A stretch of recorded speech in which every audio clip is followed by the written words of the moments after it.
studied of increased risk of miscarriages. Next slide.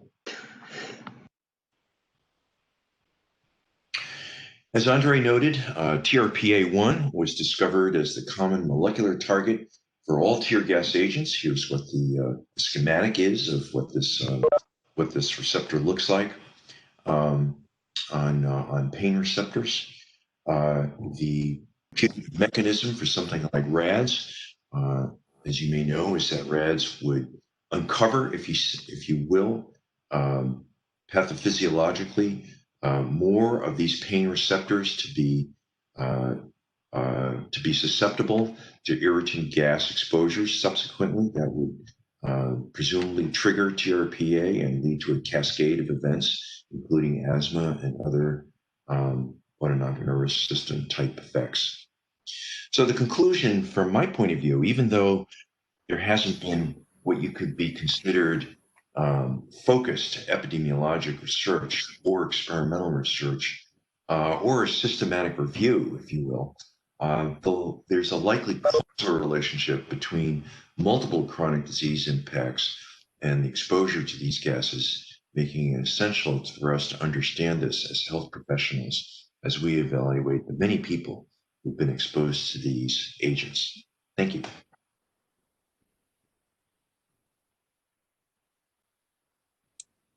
Thank you, Dr. Ho. Thank you so much. We're going to move on next to ask Dr. Haar to speak about her research and the use of tear gas in more recent times. Thanks, everyone, and especially thanks, Dr. Hugh. I've been, Dr. Hugh is a mentor to me, and I'm a big fan, and I'm hoping that we're kind of speaking on the same thread and continuum here. But so when I started doing this work, also with Physicians for Human Rights, it started back in 2014, and the issues were primarily focused not only on the health impacts of these weapons, but also on the human rights impacts. And so I want to just start there and say that at least in our country, these are clearly First Amendment rights, the right of speech and assembly. But then there's another thing at play here, next slide, which complicates it because there's also rights, there's also laws around use and misuse of force. In the US, as I'm studying this more and more, this is primarily indoctrinated constitutionally in the Fourth Amendment, actually, with the search and seizure amendment. But it's primarily used to protect police officers and law enforcement. Next slide. But when I was starting this research, again in 2014, we looked at what Physicians for Human Rights had done in the past in South Korea, in Bahrain, in Turkey. And we're trying to get a more international scope on it, primarily because we were working with another organization that works all over the world, the International Network of Civil Liberties Organizations. So at the very beginning, I started with key stakeholder interviews of folks in these countries that you can see above. And we saw that tear gas, you can see the first line here, is used consistently and pervasively across the world. All the other weapons, the bullets, the water cannons, sonic weapons, tasers or electric conduction devices, stun grenades, batons, unfortunately live ammunition, are used in some countries, bullets often in many countries, but the tear gas is really used everywhere. There is no country that we can see that hasn't not used tear gas in the past few years. And not only that, but I would say that tear gas is used almost every day somewhere in the world. Next slide. So our task in the past 5 years was to catalog and characterize injuries resulting from crowd control weapons. And to do that, we did a systematic review of literature. So we included Dr. Hughes' data and some of the studies he mentioned, and tried to get as much as we can for the past 25 years. This was 1990 to 2015. we also had to develop an injury severity category because obviously many of the symptoms and the injuries that we see could be just minor, which would mean something that, you know, you were treated and released, or something severe that you needed actual medical management. Many people have disabilities, and some people died, and you had to categorize those differently. Next. So just briefly mentioning that it's doing a systematic review of chemical irritants was a huge undertaking. I don't think I realized when I started how big an undertaking it was. But one of the reasons is that there are multiple chemicals at play. You talked, Andre, about CN and CS gas. In addition to CN and CS, there's newer versions that I actually don't have a ton of information about because the manufacturers don't release some of that information on CS1 and CS2, which are the actual molecules, or the powder is silicated so that it has a longer shelf life. There's also CR gas and CX, which are again newer chemical agents, which are I can't find actual data on them, but they're known to be more potent, but potentially less lethal or cause fewer side effects, like the burns you mentioned. And in addition to all of those, of course, we have all the OCs and the PAVA, which is a synthetic form of pepper spray, which have slightly different composition and mechanism of action. On top of the complexity of the actual chemical agent, we also have different dispersal agents. So you can see the photo with the spray can, that's in Turkey in the Gezi Park protests. And you can see that they use a spray canister that actually ejects pretty fast. You can see tear gas grenades coming. I think that's in the Palestinian territories. And then what we most commonly see, which is a tear gas canister, which are usually these large canisters that can be fired from a projectile, rarely thrown. On top of all of that complexity, we also have different kinds of canisters because these are manufactured all over the world and they have different weights and potentially different solvents. Next slide. I'll just go really briefly through this part, but we identified more than 9,000 injuries in the medical literature. A lot of those were from pepper spray, actually, which in our like very rudimentary analysis probably has fewer side effects than the CN or CS gas. But you can see that 17% of those injuries are moderate, which meant they required like a treat and release, and 9% were severe. It was not just to the skin. You can see on the bottom graph there. Those skin and ocular injuries are by far the most common. But the ones that are really concerning are those cardiopulmonary injuries and neurological injuries. And I won't even go into the psychological impacts of tear gas, but it's important to know that those psychological effects are not only to people who have the medical injuries, but are also for bystanders and everyone else. It is well known and it is well understood that tear gas and other crowd control weapons have a very powerful chilling effect on the right of people to exercise free speech and free expression.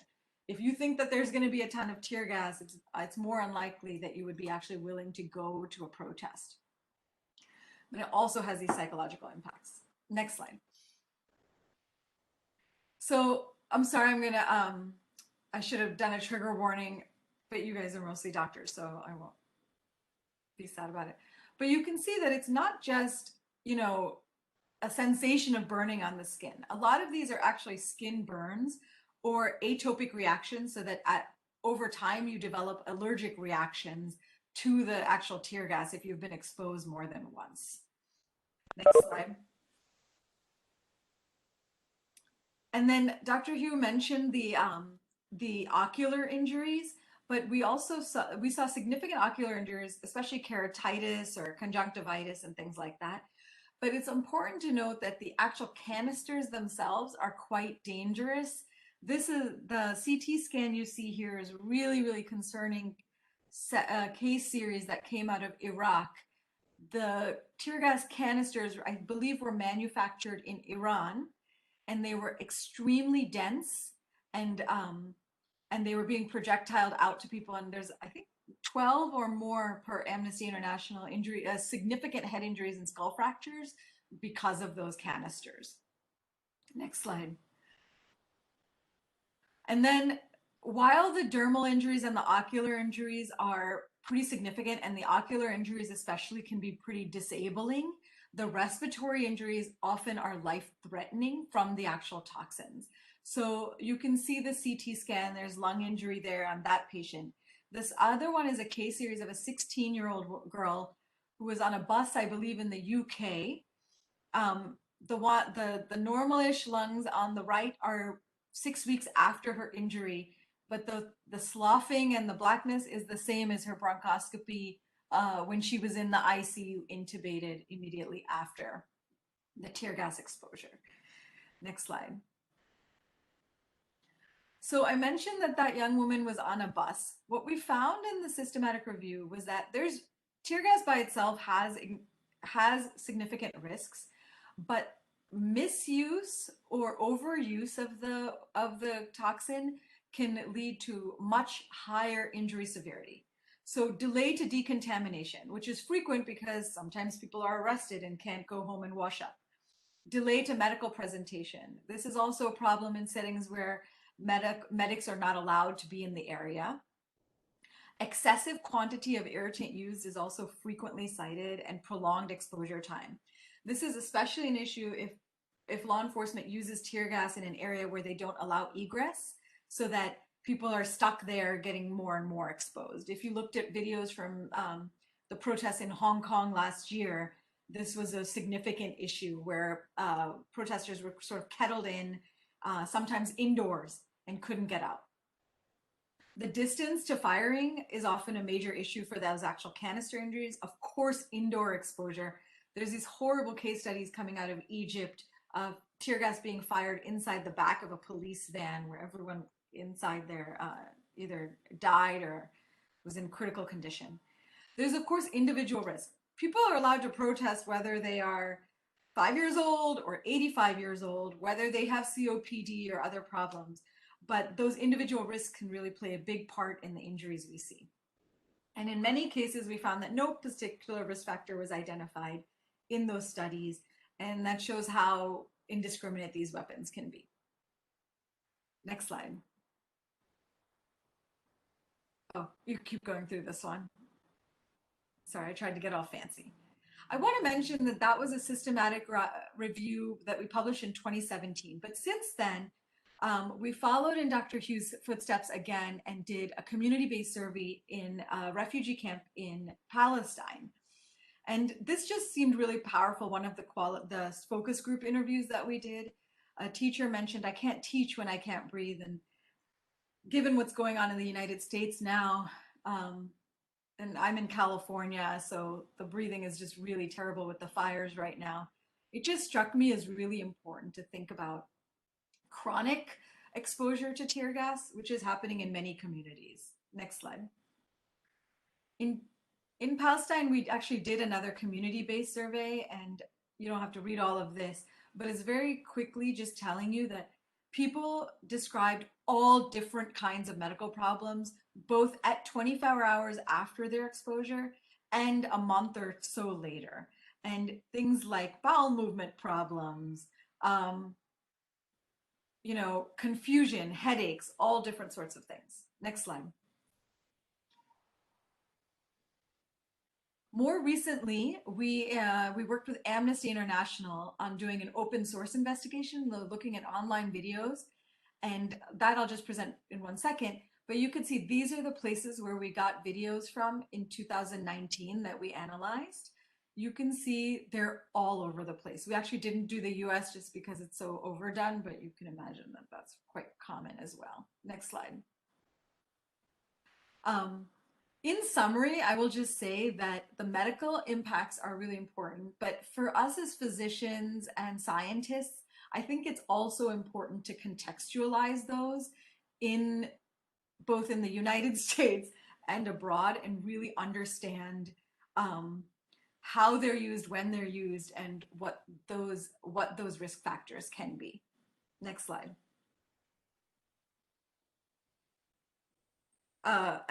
this is just about all the other different weapons in terms of contextualization. We just had a report come out yesterday or Monday from Physicians for Human Rights on kinetic impact projectiles in the United States. You can check that out. It's called Shot in the Head. I'm done now. I was trying to set up Anna. Go on. Yes, thank you so much. And I will do the same. Dr. Anna Feigenbaum, you're up next.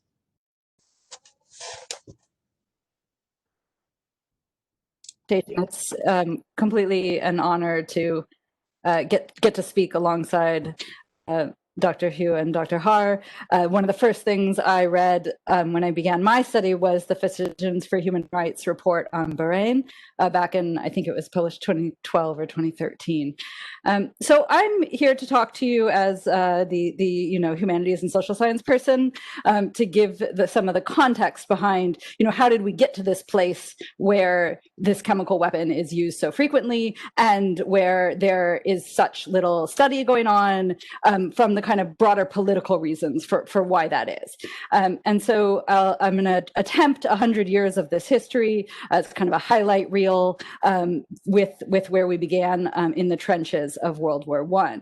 So if you look at the one side of the slide for our trench image compared to the other side of our contemporary image, this is really where we first saw the widespread use of tear gas. And tear gas emerged as a way of getting people out of the trenches. Trench warfare caused a stalemate, and people needed to be able to kill each other to advance the war. And so they were coming up with all of these different kinds of ways that they could further advance through killing people. And tear gas was actually the first gas to be deployed before more severe forms of chemical weapons were deployed that we kind of more often associate with World War I, like mustard gas. And the tear gas wasn't very effective, but what happened was when the war ended, there were kind of two different threads that emerged. There was, in the policy world, a big debate about whether or not chemical weapons should be prohibited or permitted in war. And a lot of countries came out and said that these were completely inhumane, that it was a grotesque form of warfare, and the kinds of conversations that we might have heard happen during the Geneva Convention had to do with this debate about the inhumaneness of these chemical weapons and what they had done both physically and psychologically to people during the First World War.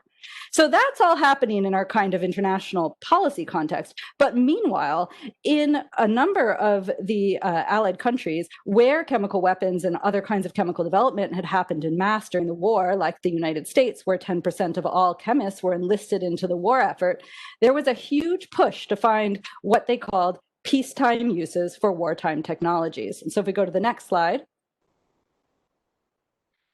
This was led largely by, in the United States context, by a man called General Amos Freeze, who became quite quickly after the war head of the U.S. Chemical Warfare Service. And one of the big pushes that Freeze made was to try to find a consumer market for tear gas. And he did this through enlisting publicists, lawyers, politicians, and some of his own friends from the Army. So the very first US tear gas manufacturing plants were actually started by World War I veterans through donated military supplies, little samples of tear gas that were sent out to them. And so this kind of very clear sort of military to police transfer, when we think today about the ways that we talk about police militarization, is at the root of the birth of the tear gas industry for law enforcement in the United States. And similar things, though I didn't research them in any kind of detail, were going on in some of the other major countries. And I think the other important thing here is and of course, speaking to all of you, is of course the ways that science gets enlisted into this effort to create this commercial market for tear gas. And so they sold tear gas by demonstrating its incredible prowess for law enforcement, and that it would offer these kinds of novelties that other kinds of available weapons didn't offer. So if you could go to the next slide.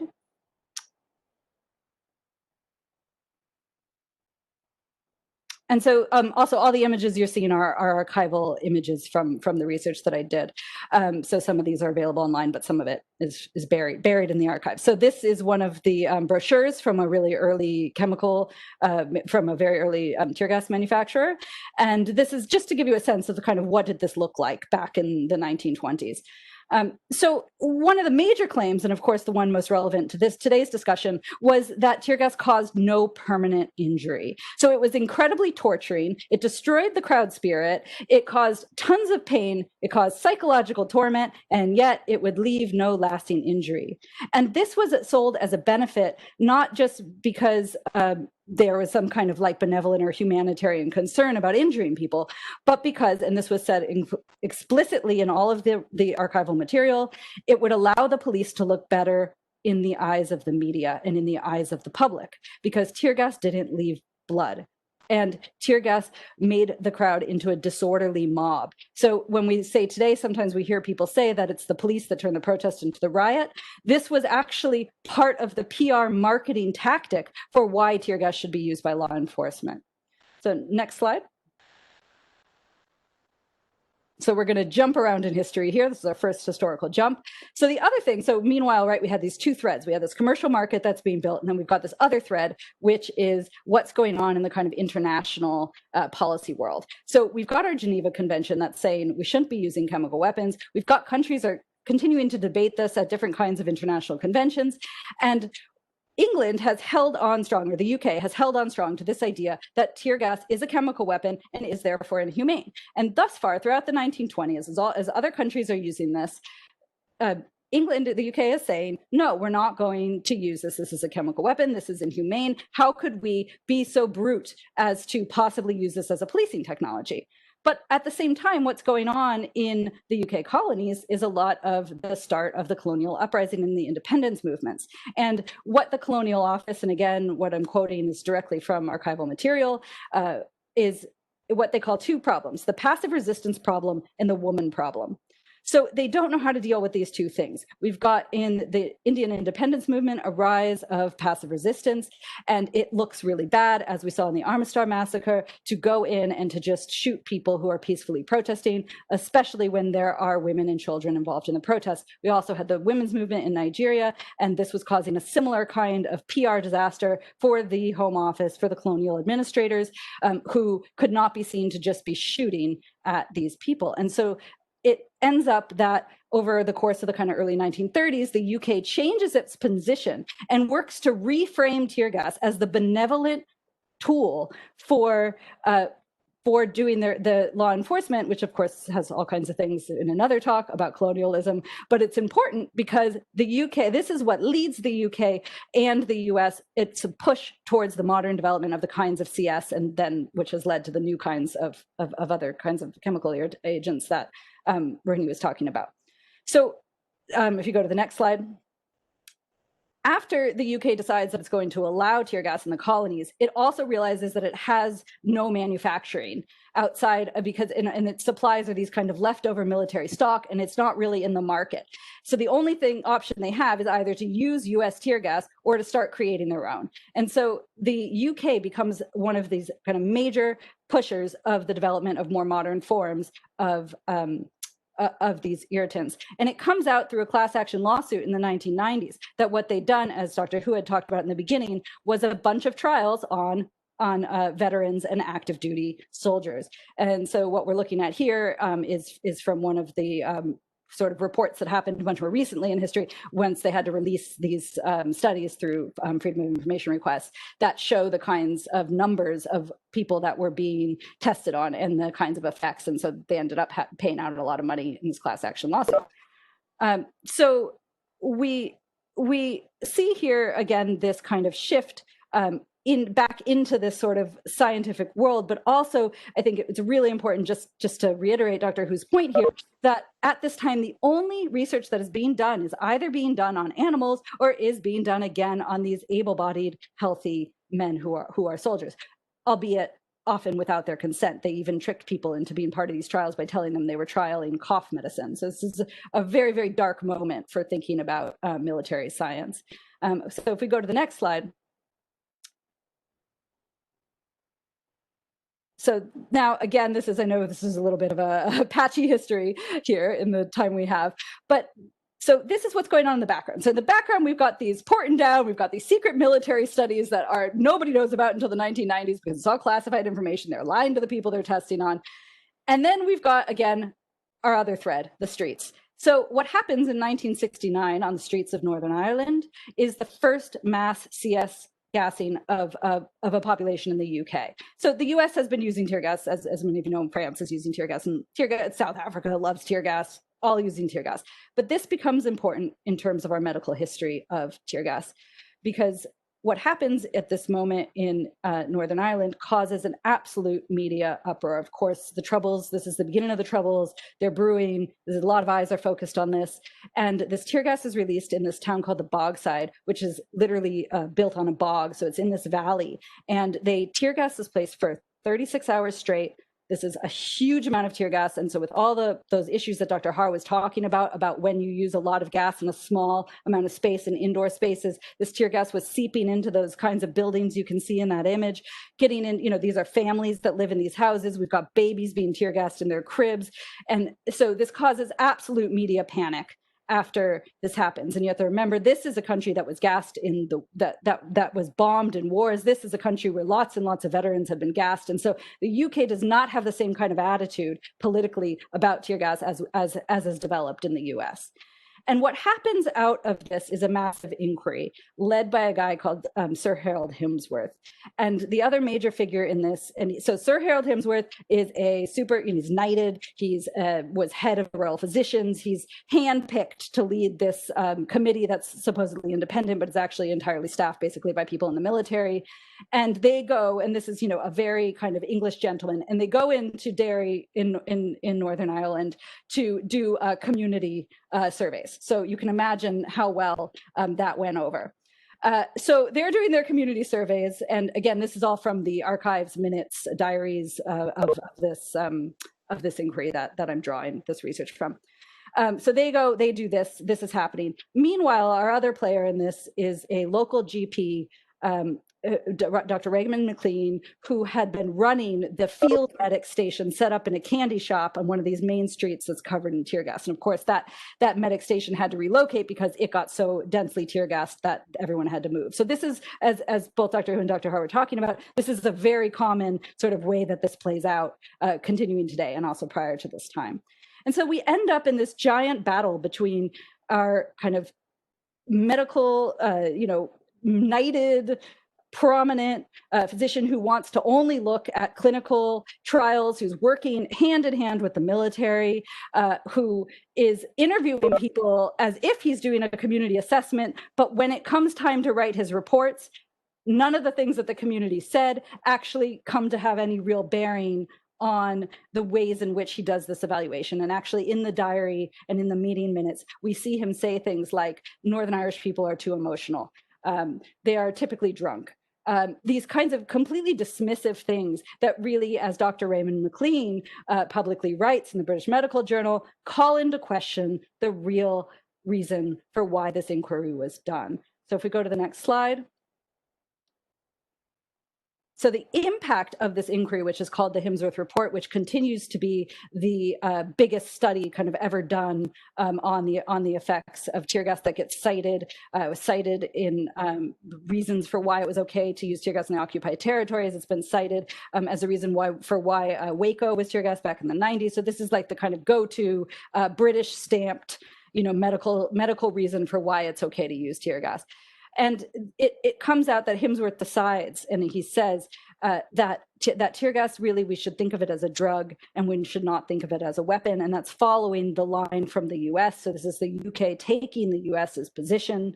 And well, there are a few little nuances in the report that talk about being careful with vulnerable people, that talk about epilepsy and a few other kinds of pre-existing conditions as being things that can make you more vulnerable to tear gas. The overall line, and certainly the line that is communicated to the public and to politicians, is that tear gas is completely safe for use by law enforcement. And so if you go to the next slide. I'll end here. So I was asked also to comment on the current status of CWC, of the chemical weapon debate. So it's not so much that this is directly linked, this Hemsworth, to the current status, but we have the medical community sanctioning the right for law enforcement to use tear gas we likewise have the policy community also treating tear gas as if it is no big deal. And so the image that we're looking at here is a photo taken. This is the board of people, a meeting of the board of people who regulate and make sure that the chemical weapons conventions are being followed, and so they go in and do investigations when someone's like stockpiling chemical weapons. And in this talk that they're giving, which I had a different, I actually presented this slide to the man in the picture who had made this slide that I'm about to critique. So I now know more about what's going on in this image. So he kind of uses this metaphor of tear gas being totally harmless in order to talk about why sarin is something we should be really worried about. But it also, I think, reveals one of the major problems in how we think about and contextualize tear gas, which is that what we see here is this complete diminishing of something that was a chemical weapon that is actually not allowed in warfare, but has this exceptional clause. And so it moves from having an exceptional clause to actually being seen and said by a policy protecting body as akin to chopping onions, something that many of you may remember has been said repeatedly by Fox News anchors, by Trump, by other people who defend the use of tear gas. And so we have somehow still this imaginary of tear gas as being akin to a vegetable. And also, I think importantly, this able-bodied white man is seen as the victim, as the person who is being tear gas, which completely masks the realities of what it is to face tear gas on the streets. So I will end there.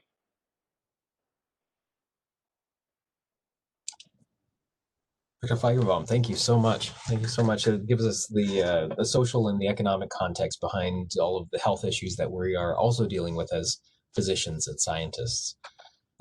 We do have some really good questions coming in, and Dr. Feigenbaum, I'd actually like to build off of what you were saying. There was a question that came in, who actually regulates the chemical composition of chemical irritants? What do we know about it? Specifically in the United States, is this the responsibility of the FDA or the EPA? Does anybody have oversight? Oh, sorry, you're on mute. I'm going to take you off. Oh, sorry. There might be, if Dr. Hu or Dr. Haar know anything differently than what I'm going to say, please jump in. But it is this body that monitors the Chemical Weapons Convention that would be tasked with that. But there is currently no stipulation within the Chemical Weapons Convention that says, that actually regulates what defines a chemical agent. So there's not like a certain amount of toxins that should be in it. There's not a certain amount that should be used. And so this, in the policy world, that is exactly what the fight is about. So people who are fighting for better regulation in that world, they're asking for exactly what your question is asking. Yeah, she's right. And I would add that in the US, I have spent innumerable hours looking at the Code of Federal Regulations. There is nothing I can find regulating tear gas itself, like the CSCR, or the solvents that manufacturers are allowed to put in that, which could have their own effects in the US.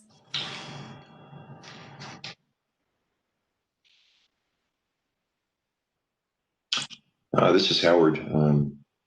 Ironically, there's a team of scientists who are on 24/7 standby as part of the Convention on Chemical Weapons to investigate chemical weapons-related alleged health problems.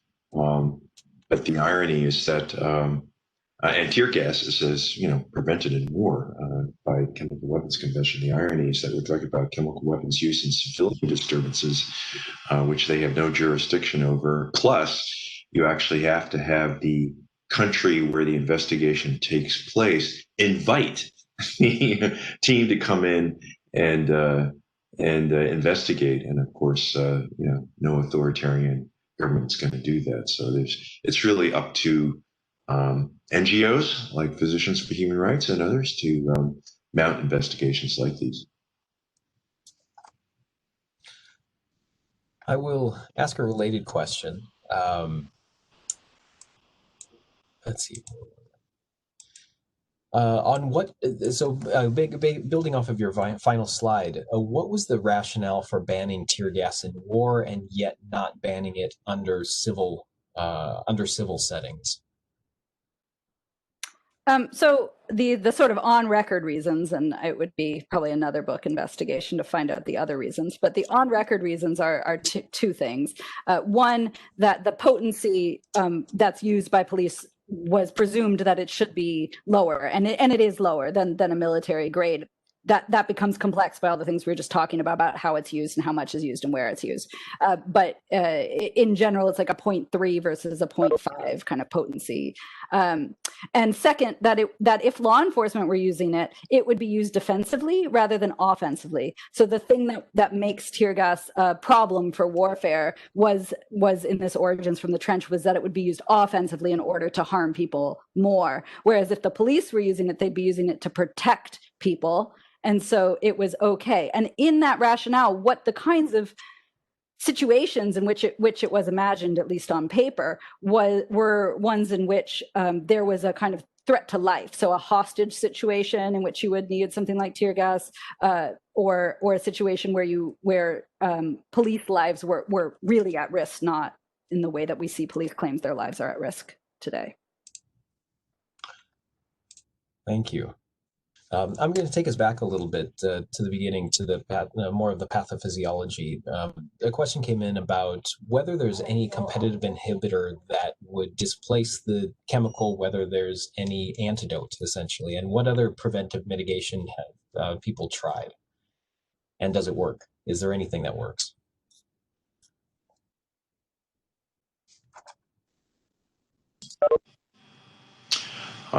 This is Howard. I'm not aware of one. It'd be interesting if there was a market incentive to invent one. I think people would buy it, but I'm not aware of one. And certainly, for the EMTs and others who are dealing with this, irrigation is clearly the most important thing for the primary irritant effects.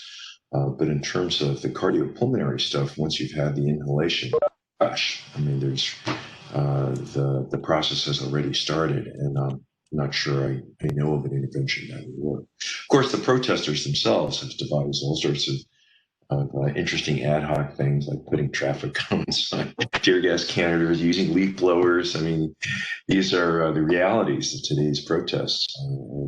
Of those of us in primary, in preventive medicine and public health, know that primary prevention of exposure remains the primary dictum and the way to prevent health effects.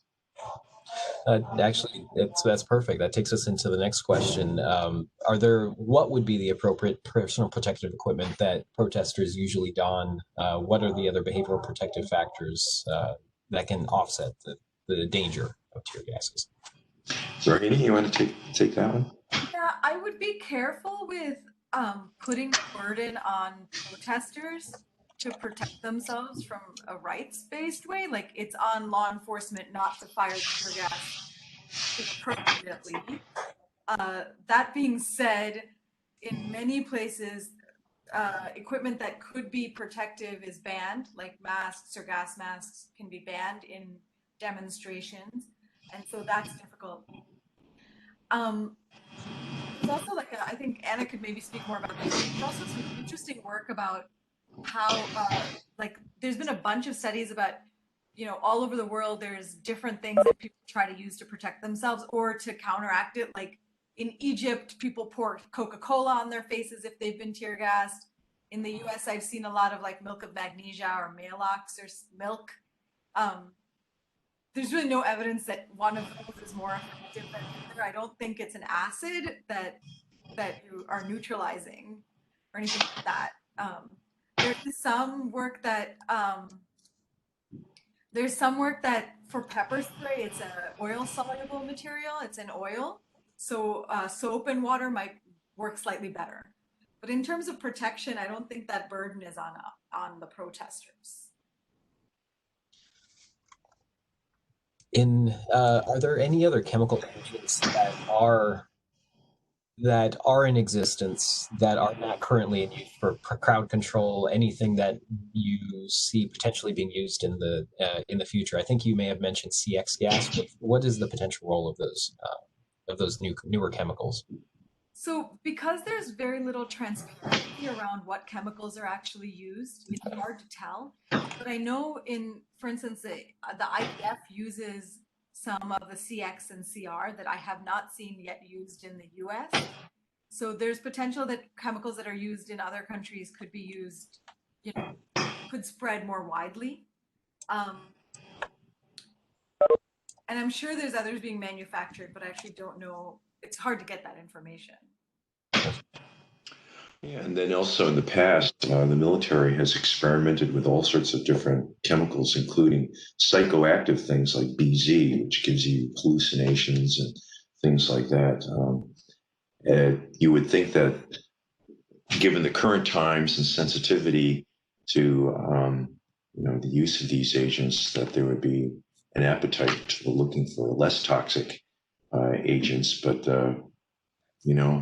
on the other hand, in the current climate, you have no idea what's going to happen, including here in the United States.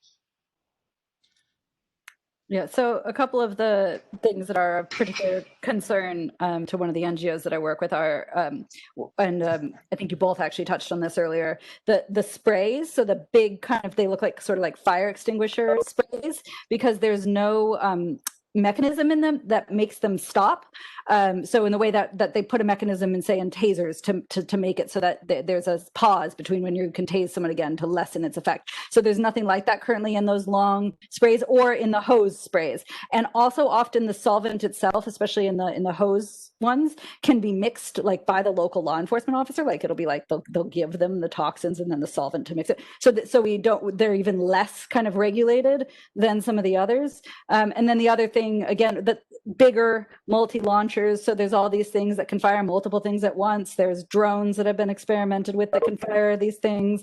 What we've seen in Venezuela is this Chinese project from a company called Norinco, which are these massive kind of armored vehicles that have like all of these things on them. And so anything that is like what's called a force multiplier will increase the kind of danger and the likelihood of excessive use. I will say that my particular patient was exposed to OC, which is the Olaricin capsicum. It comes from chili peppers. It's very often manufactured from that, but there is a synthetic version that you guys had mentioned as well, called PAVA or PAVA1. The mechanism of action is generally indistinguishable. What surprised me is that looking into the different formulations of OC, of pepper spray, is that the extract from the chili peppers may contain different similar compounds of the OC in different proportions, some of which are more powerful than others.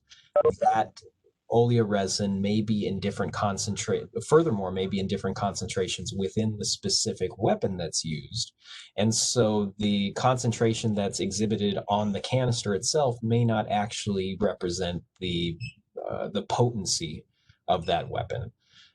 It makes it really difficult to know exactly how much is being delivered and what the exposure is. And as any of the doctors and toxicologists and epidemiologists and scientists on the call can attest to, the most wickedly difficult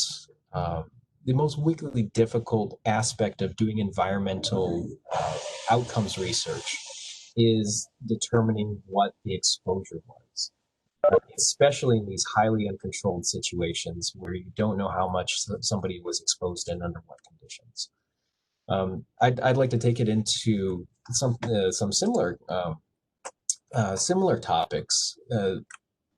Dr. Haar, you have been involved in exactly these types of questions: how research can be performed within these highly uncontrolled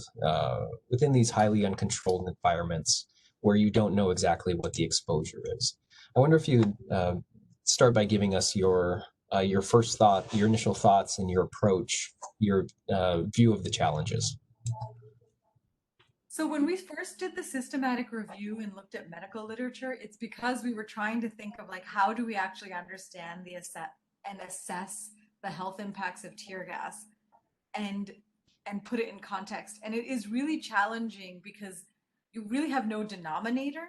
Like if you're trying to understand if tear gas was fired at a protest, how many people could get injured, it's almost impossible to practically do that study in terms of like, I don't know how many people were at the protest. How do you figure that out? How do you like randomly sample those people to figure out, you know, how many were injured? How would you get and there's a lot of like, especially outside of the US, I would say there's a lot of fear of stigma, right? Like if you were found out to be at the protest, you may not want to come out into the open. So we ended up going back to the medical literature to get some sense of the range. But in terms of the proportion of people that actually have significant injuries, that's still a huge unknown. I don't even have a sense of how many that is. So, I mean, in Palestine, we were able to do a population-based sample because it's a very concentrated camp where tear gas was being fired 3 to 4 times a week for over a year. And so we could look at the chronic effects or the impacts on different people who are just exposed day to day. But in a setting that's not like that, that's just looking at, I guess, sort of random events of tear gas being fired, it's really hard to get kind of population-based estimates. What would be your, Dr. Hu, go ahead. Yeah, this is an interesting offshoot of that. I've been working with some young faculty members in Hong Kong, where not only are there large segments of the city that had seen a lot of protests and use of tear gas, but they, of course, have one of the most advanced medical systems in the world with access to health administrative data. And what the effort is trying to use geospatial modeling to see where the tear gas exposures occurred around the city to find the demographics of people who live in the areas where they're affected. And then that becomes the denominator. And you can even use the health administrative data, hopefully, to see whether there's a change in the prevalence of certain conditions like respiratory conditions. So I think, in the technology age, we may have some new tools to use to try to get at this very difficult question of how we might actually conduct a true epidemiologic study of the impact of these weapons on populations. What I'm hearing is that aside from the environmental research concerns that would be present in any environmental research, there's also issues of access, and there's issues of funding, and there's issues of political will to political interest in this. Would you say that that's true? For sure. And even in a quote unquote free territory like Hong Kong, I think given the changes in the laws, folks are concerned, but there's always some really brave folks who will just go out there and do it on their own, work with us a bit on the down low. These are the kinds of things that allow scientists and health professionals among us to participate and use our academic talent to try to get some answers. That is a fascinating point. I wonder if there are any other very, let's say, very creative means that you've taken to gain this research or to perform this research. Well, I mean, what we're doing right now, that is talking with a community of health professionals and scholars, is exactly the sort of thing we've done in various venues, in professional meetings, in grand rounds, and other places. And inevitably, it generates some folks who are not only skilled, but who are interested, get passionate about the subject, might actually be in a prime position to contribute either in an investigation or even in the laboratory. And those are wonderful opportunities that PHR is always open to take advantage of. I'm beginning to sound like an advertisement for PHR, and I think it is. This is a advocacy, but also a fact-finding, organization dedicated to figuring out the truth and using our skills to do that in difficult situations. I would add that I think it's really promising right now how much interest there is in crowd control weapons in a way that I haven't seen, like media interest in the past or research interest. And hopefully this can translate into more meaningful research and ideas. So if any of you 50 odd people are on this call are interested, I think it's kind of a wide open space for research. Regarding this kind of research, how would you say that the analysis or research or policy recommendations might change based on whether you're primarily researching physical health or mental health or human rights? I mean, what I can say is that there's always the immediate impact of being able to generate evidence for the public, the press, et cetera, to understand what's going on. But then there's these long-term effects. One of the investigations I was involved in was the alleged use of chemical weapons by Saddam Hussein against the Kurds in 1988. When the Iran-Iraq war was over, he turned his attention to the Kurdish problem, allegedly gassed thousands of Kurdish villagers. They were streaming into Turkey, alleging, being attacked by mustard gas and some sort of nerve gas. Turkey and Iraq denied it, refused the UN investigation team to actually investigate. So PHR mounted an investigation. I went in with Bob Deegan, and Cook Deegan, and Asfandiar Shukri. And we generated this evidence that, then became this sort of political tool at the time. But then decades later, it became part of the evidence base, in the war crimes trials that happened many years later. So I think that these kinds of investigations have value above and beyond simply the publicity and sort of figuring out the evidence, what's happening right now, but they also become part of this evidentiary foundation for understanding human behavior in relation to human rights.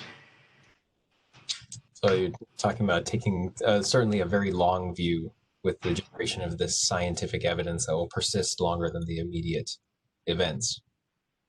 Law enforcement will often refer to the fact that these chemicals are safer than other crowd control tactics, and it's a bit blunt, but to say that it's safer than bullets, right?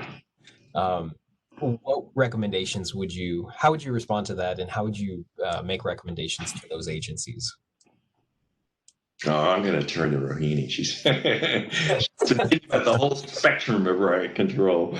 So we're all scientists here. Like, yeah, sure. Of course, if you do like a one-on-one trial of tear gas versus rubber bullets being fired at people's faces the way they are now, tear gas is probably safer. I think we can all agree to that. But if you look at the denominator, if you look at the number of people who are exposed to rubber bullets, it's those individuals, right? Even if a police officer fires, or a law enforcement group of police officers fire, hundreds of bullets, they're only going to hit hundreds of people. Tear gas, the denominator is huge, is the thousands of people. And so overall, the use of these weapons could potentially have much higher numbers of injuries. It's also much more frequently used, like I mentioned, all over the world. And like Anna said, the narrative, it's normatively accepted that tear gas is safe. And so it's used much more frequently. And so that denominator is so much larger than other weapons, live ammunition, bullets, whatever, that I think those are really hard comparisons to make in terms of safety. Yeah, and I think that we can't detach we can't detach them from those bigger political questions, because that question, which is always the defensive question of, well, would you rather we shot you for protesting, is meant to back you into a corner in which you have to, if you answer, you have to say, oh yes, well, I would rather be tear gassed in the face than shot in the face. But it takes us away then from seeing either the ways in which these weapons, are used by police to win other kinds of political battles, or by police, to win other kinds of political battles, not for the police. And they also lead to the kind of continued impunity of police officers to use excessive force, and for there to be this lack of accountability. So I think it's a question we have to flip when we are asked it. Like, I think it's important to go through, these are the other weapons, these are their benefits over this other weapon. But I also think that we have to situate it in the context, especially, where you guys are located, where questions around defunding the police are on the agenda right now. And those are linked to that very kind of framing of asking that. I'd like to build off of that. You mentioned liability on the part of law enforcement, and Dr. Hu, you've mentioned how previous documentation can still have long-lasting effects within the legal system. What sort of liability does exist for law enforcement at this time? And do you see that shifting with this or any other crowd control weapons? Well, I think one of the interesting peculiarities of the American legal system is its large civil litigation part of it.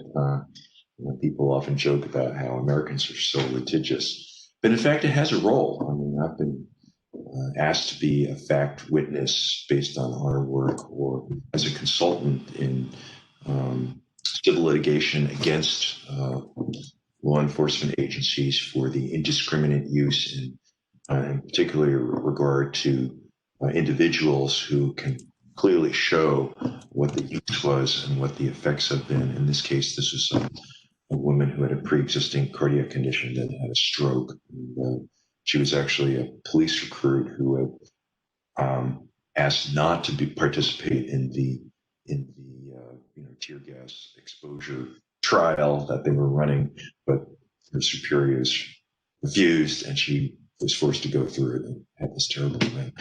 I think that I guess you could say the benefit of civil litigation is that it creates financial penalties that people pay attention to. It's sort of like, well, gee, do I want to risk, being sued for doing X, Y, and Z? And that actually has value, I would argue, as are some of the other legal instruments that are being used. I have, I think, one very last question. It is rather specific. What activity does PHR have in Africa regarding crowd control? To you, Rohini, I don't know. So I tried to answer it in the chat, but we don't specifically have active field projects right now. They often come up organically, like if someone hears a lecture or reads a report and says, hey, we have a problem here, why don't you come? So that's how the work in Palestine happened. Someone read a previous report and was like, we have a big problem in this camp, you come and do a study. And so we worked with them and did that. But we have our partners at the Civil Liberties Organization. They are in Kenya, Egypt, and South Africa. And so they work very closely with the human rights and groups and civil society there. So I work a little bit there. There was a big case in Kenya a couple years ago of like a school children getting tear gassed. And that was very public. And then of course, PHR has a big project on sexual violence and conflict in DRC, but that's not tear gas related. And then I think, Marcus, I wanted to finish answering your question really quick. You said, are law enforcement agencies required to make public the chemicals used in toxic irritants? No, not at all. And not only that, but there's these really interesting cases that Anna could probably share more about, where they've actually removed signage from tear gas canisters, like different manufacturers, especially when they sell them across countries, so that it's even more opaque. So many times it'll say on the canister like CS gas, made by Combined Technologies Inc. Most of these industries are, most of the ones in the U.S. are in Pennsylvania. Combined Technologies is one of them. But sometimes when they sell them abroad or when they're going from different countries that have even fewer regulations, they don't even have that stamp of this is CS gas on the canister. It's deeply disturbing, troubling. Dr. Feigenbaum, what does that economy look like now? How large is it? So in monetary terms, for the arms trade, it's relatively small because a canister of tear gas is a lot cheaper than a missile jet. But in terms of its reach across internationally, as we covered in the beginning of the panel, tear gas is used probably every day somewhere in the world, and most countries, or at least regions, have countries in it that are active users. So the main manufacturers are still the United States. There's like 3 or 4 kind of really big companies here. There's a massive exporter that's a little bit more recent called Condor Non-Lethal Technologies out of Brazil. And then you've got your kind of Europeans and it kind of tends to follow colonial lines. So France manufactures and French tear gas tends to be used in ex-colonies of France. Spanish tear gas, same thing. And the French, I would say, they're not in quantity a big producer, but they're a big innovator. So a lot of the kinds of new ways of firing and having ammunition come out of French development. And then we're increasingly seeing Southeast Asian countries and China's Norinco, which is a state or military company, tear gas come around the world. Is South Korea, right? They had a little, I'm sure Dr. Hu knows more about this, but they had a little break, but then they kind of came back in full force onto the scene. And what we also get are these kinds of supply chains that look similar to other kinds of supply chains, where countries are undercutting other countries, where if one country is embargoed for humanitarian reasons from fulfilling a shipment, another country's company will come in and fulfill that shipment. And as Rohini was saying, we also have kind of different kinds of tech specs and different kinds of amounts of information available from different companies and available in different countries. So it's really messy, and there's not much regulation. So while you do need to go through a little bit of regulation to export, there's all these ways around that, and there's all of these difficulties in tracking, and none of it has to be shared with the public, and there's it gets very complicated. It's just incredibly unregulated. There's 2 things I'd like to say. One of them, just to follow up on this question about finding out what the ingredients are. For those of you who are in occupational environmental medicine, in fact, there has been some success in leveraging the regulations associated with the Toxic Substances Control Act and requesting a material safety data sheet. And if it says, proprietary on it, can't tell you all the ingredients, you can actually then follow up as according to the law with a clinically associated rationale for why you need to know the so-called secret ingredients, and they'll have to provide it. Of course, it may take a while and maybe some litigation, but they have to provide it. I guess the second thing I just wanted to say is that, I've never got an NIH grant to to do research on tear gas. And like I said, this is really all about the gumption of medical professionals working on this. But when I was working on this as a fellow, I was being supported by a research fellowship, and at one point, our department chair, Eugene Braunwald, and some of you may recognize the name, he was the chair of cardiology at the Brigham at the time, and wrote one of these classic textbooks in cardiology. His nickname was Jaws. He, called up my mentor and said, what the hell is Dr. Who doing? I mean, I read about this thing. He's in South Korea. He's been going to Turkey. And isn't he supposed to be doing research? And my mentor said, oh, yeah, no. He's doing his research. This is just a very small project that he's doing just for them as a consultant. But he came back to me and he said, Howard, I'll cover you. But just a piece of advice, try to publish what you're doing with this organization. And we did.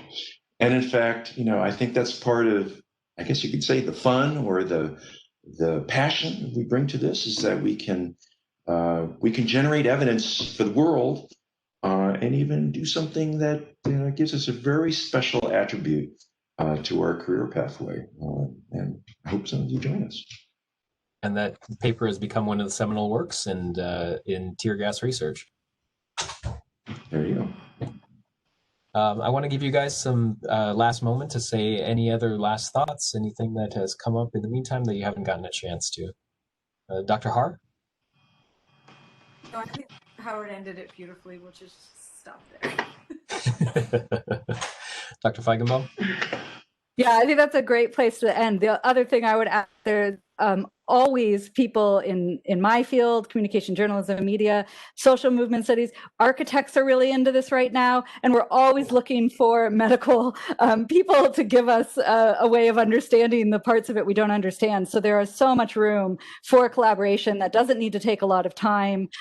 So please do reach out if you're interested. I know active projects that are would be love to have someone medical on board right now.